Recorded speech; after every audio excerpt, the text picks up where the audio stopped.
यह कहानी एक छोटे से गांव में रहने वाली गरीब लड़की कविता की है, जो छोले चावल बेचकर अपनी माँ का और अपना जीवन चलाती है। कविता और उसकी माँ के पास एक छोटे से घर के अलावा कुछ नहीं था। कविता की माँ का नाम सुष्मिता था और वह बहुत ही मेहनती और संघर्षपूर्ण महिला थी। उनका सपना था कि वह अपनी बेटी को बेहतर जीवन प्रदान कर सके, लेकिन गरीबी के कारण यह संभव नहीं था। कविता बहुत ही मेहनती लड़की है।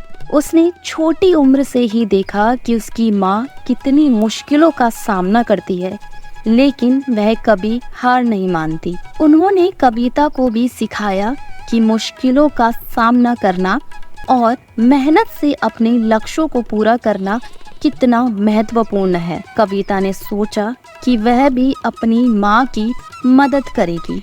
उसने अपना खुद का बिजनेस शुरू करने का सोचा।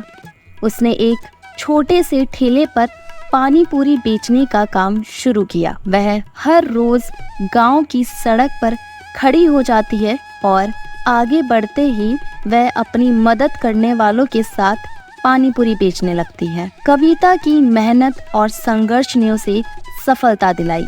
धीरे धीरे उसका पानी पूरी का ठेला अच्छा चलने लगा और उसके पास थोड़ी बहुत बचत होनी शुरू हो गई। उसने धीरे धीरे अपनी बिक्री बढ़ाई।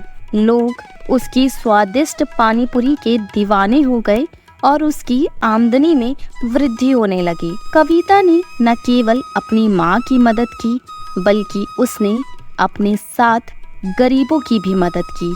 उसने गरीब बच्चों के लिए शिक्षा की सुविधा प्रदान करने का प्रयास किया और उन्हें समाज में उच्चतम मानवाधिकारों का अधिकार दिलाने का प्रयास किया। कविता की मेहनत, संघर्ष और समर्पण ने उसे उन ऊंचाइयों तक पहुंचाया जिसके बारे में उसने कभी सोचा भी नहीं था।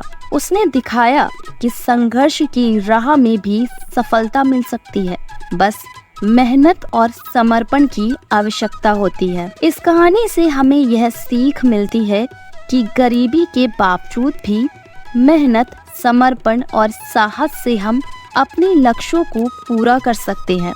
कविता ने अपने छोटे से काम से न केवल अपने जीवन को सुखमय बनाया, बल्कि दूसरों के जीवन में भी सकारात्मक परिवर्तन लाने में सहायता की।